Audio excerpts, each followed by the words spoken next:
Well, we're going to continue with the theme of linear digital unification now and holistic media planning in general. And we're going to have a look at some of the technologies and processes that we need to achieve it, as well as the big vision. And I'm delighted to welcome Akhil Parekh, who is the SVP Product and General Manager for Advanced TV at 4C. So welcome, Akhil. Happy to be here. Thank you for having me. Okay, well, let's start off with what unified linear and digital actually looks like as an end goal if we get this right. Sure. So there are, I think, 5 to 6 essential capabilities that any media platform should have to enable unified media planning, buying, reporting, or what we simply call convergence, right? So let's unpack that a little bit.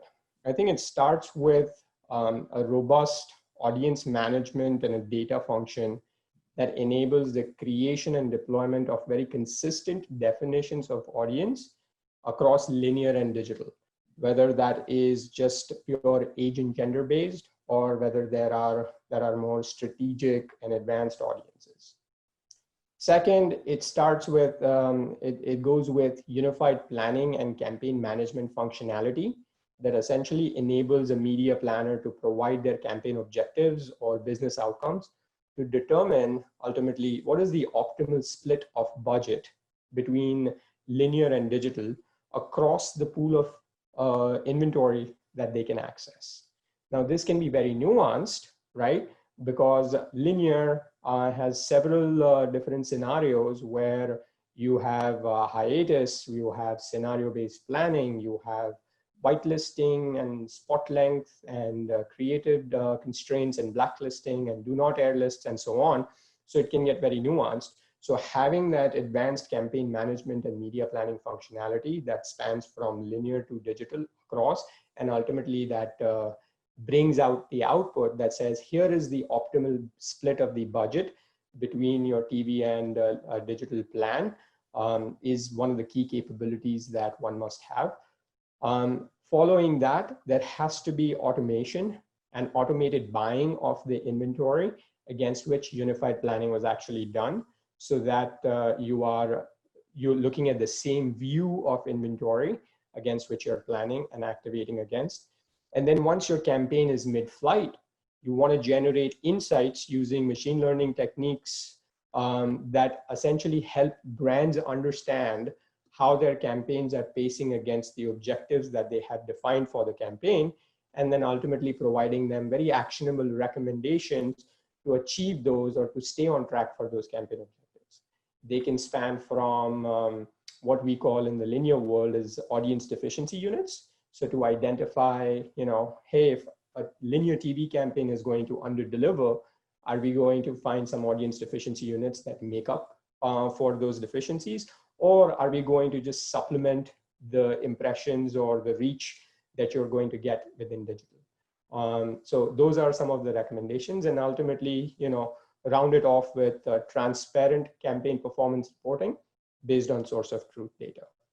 So truly, that's a lot of components, and the end goal really here is to make this entire process seamless for the end user via a self-serve platform. Okay, so, what are the biggest hurdles? That's a mighty long list, and I guess, you need to start prioritizing. Also, so what are the hardest to achieve? What would you start first? Yeah, so some of the biggest hurdles we think as we have gone down this path of convergence is literally the alignment on measurement between TV and digital.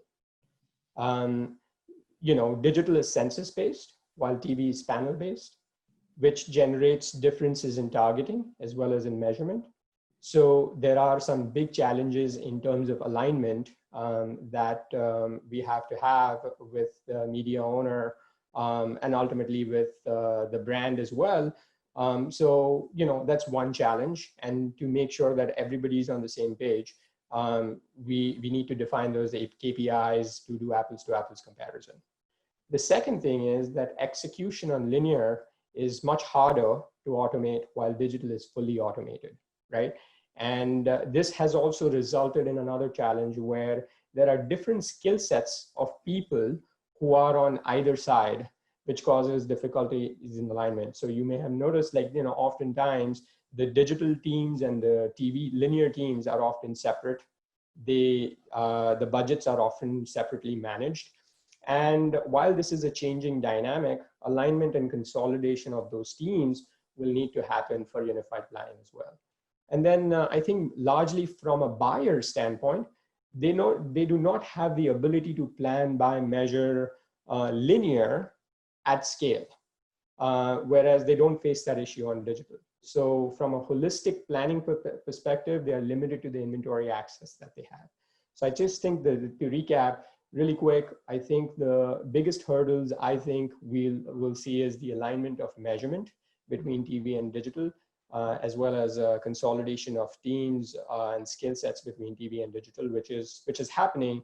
But that's a hurdle that we'll continue to face as we evolve, and access to much larger pools of inventory on the linear side. Yeah, I mean, the comparable measurement is obviously a huge problem that the industry has been wrestling with for years. I mean, are there any kind of practical steps that somebody can take while they're still waiting for the big, universal currencies to emerge? Yeah, I mean, there is a long-wounded answer for this, right? So large media companies like NBCU have many pieces of the puzzle, from inventory, rate cards, data, infrastructure, et cetera. So to embark on this journey of unification, they can go do so independently. However, they are working with a technology partner like 4C that leverages its existing platform, infrastructure, intellectual properties, our algorithms and data science that we've spent years and years in investment, focusing predominantly on some of these use cases. It really helps speed the time to market. So we're really proud to put our data science and marketing technology in play through NBCU's one platform. That said, some practical step in convergence can be in probably 3 to 4 parts.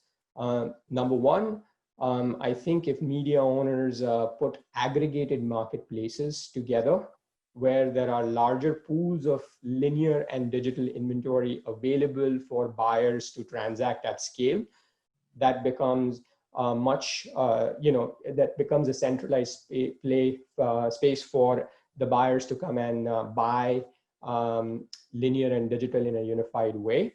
Now, if you're, and there are efforts already in play to make that happen. The question is how many of, the publishers and the television networks are going to participate. Now, if you're a relatively smaller network, you have a choice whether to do this and join those larger marketplaces or do it on your own, right? The second thing that media owners and the brands and the agencies can do is the alignment of teams between linear and digital, right? And converge the teams. So it's not just unification of the channel, but it's also the unification of the teams that focus on planning, buying, measuring, and reporting on those channels, and the KPIs that allow for a more apples to apples comparison of TV and digital channels. And then lastly, from a solution standpoint, I think media owners can enable brands with information that allows them to make a very informed decision towards unification or towards convergence. For example, you can take brands that have historically bought linear and digital separately, right? It's critical for them to understand what is the accidental reach and frequency I have, deduplicated reach and frequency I've achieved by buying separately. And when you can show them, they can understand really what are the efficiencies that they are gaining, what is the impact on their reach across platforms, which ultimately helps them make a decision on shifting budgets from one platform to the other. That's, I think, in my mind, step number one. Step number two is, again, if you already have a planned linear campaign that's scheduled to air or it's already mid-air, you can do reach extensions, which is you can figure out that which audiences are you likely to miss or have already missed on TV. And you can find incremental reach on digital. Again, that's separate, but still converging. And then ultimately, you present them with a platform that helps them make this uniform decision that goes with video planning, buying, measuring.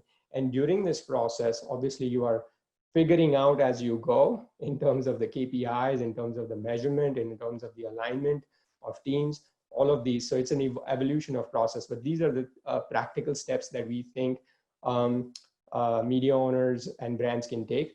And we already see that NBCU is already thinking about and implementing upon some of these practical steps in lockstep with us as we develop the technology. Yeah, I mean, it was announced that you were part of the sort of technology ecosystem behind One Platform back in February.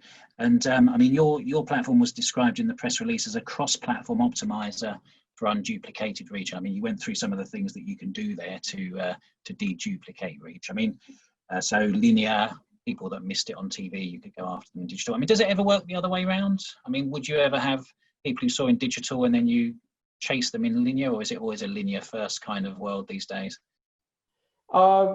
It's usually easier because, again, digital is addressable, linear is not.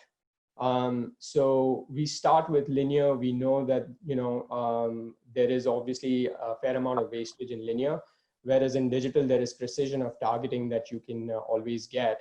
So if you miss somebody in linear, you can more likely find them on digital. So our starting point is usually from linear to digital.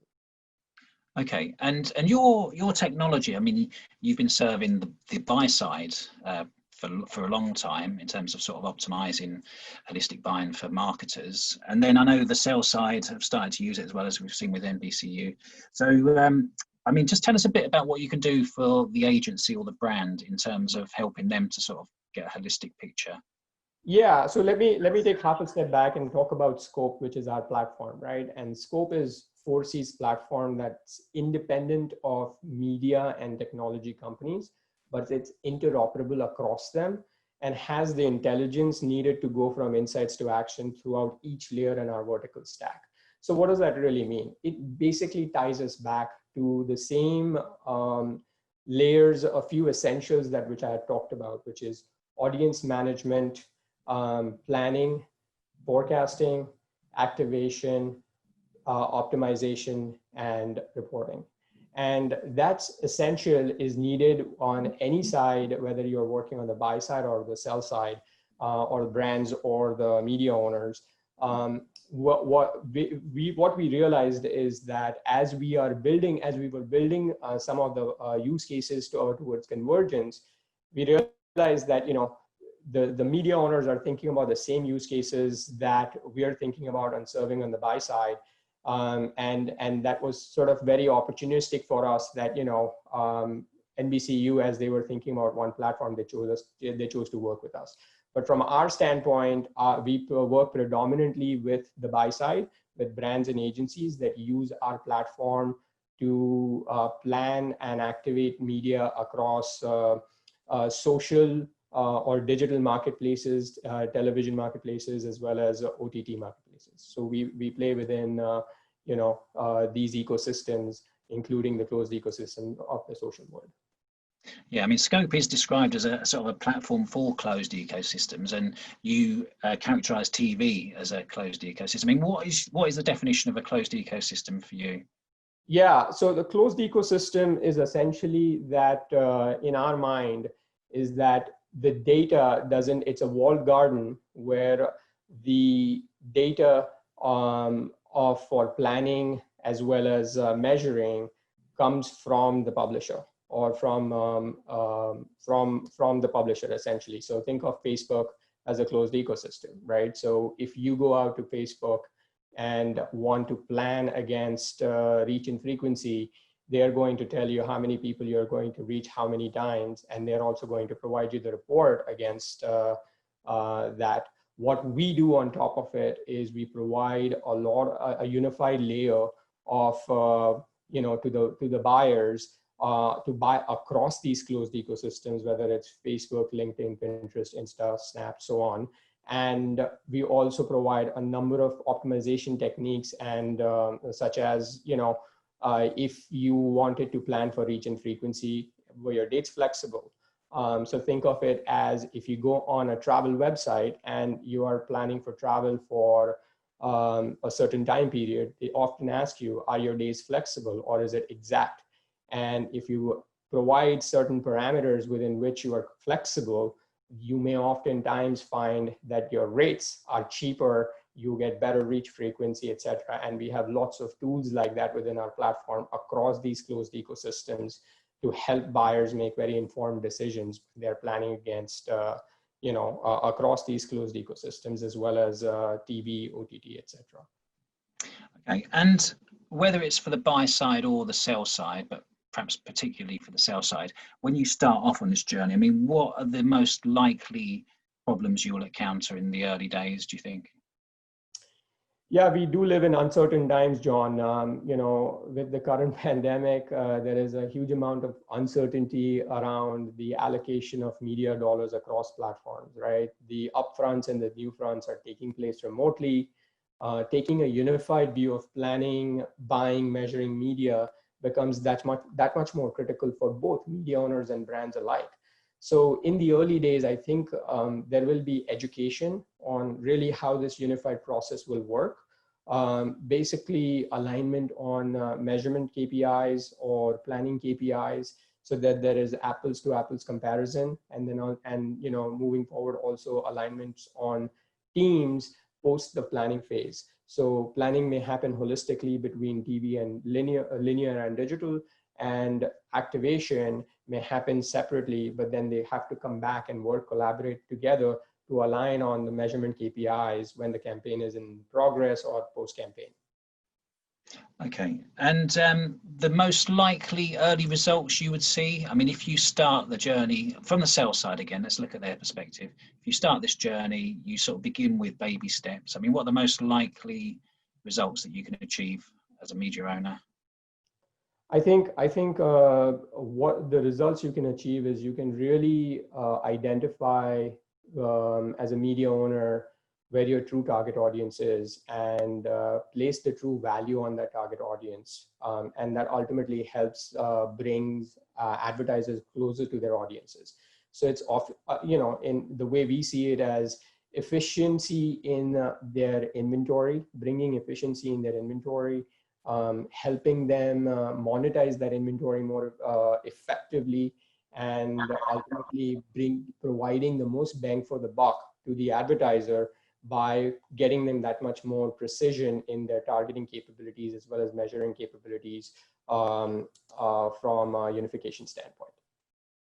Okay, and then just the last question, I suppose it's the same question really, but for the buy side. I mean, if they, start their journey, or maybe they're a bit further down their journeys, but what are the main hurdles and the most likely results that they can achieve in the short term? Yeah, I think some of the hurdles that I mentioned from a KPIs perspective are industry-wide. So they apply to buys and sell side. I think even from a team alignment, there are video investment teams that are working and more closely together, but oftentimes that is not the case. So that alignment still applies there. What I do see is again, when you are looking at when larger pools of inventory are available for a brand to plan against, right, and activate against. It's that single audience definition, it's that larger pool of inventory, it's automation, and it's efficiencies, right? All of those aspects simply help the buyers, because that's essentially the gap in the industry today where, like I said, digital is automated, it's available to buy at scale, whereas linear is hard to automate, and is also not available at scale. So if they have a view into the future inventory across, through a marketplace aggregated between linear and digital with common audience definition, I think it solves a big problem for the buy side as well in terms of efficiencies gained as well as holistic planning. Okay, well, we knew this would be one of the biggest sort of subjects for this year, and that was before we even had the lockdown. So thanks for coming in and discussing it with us, and it was really nice talking to you. John, thanks for having me.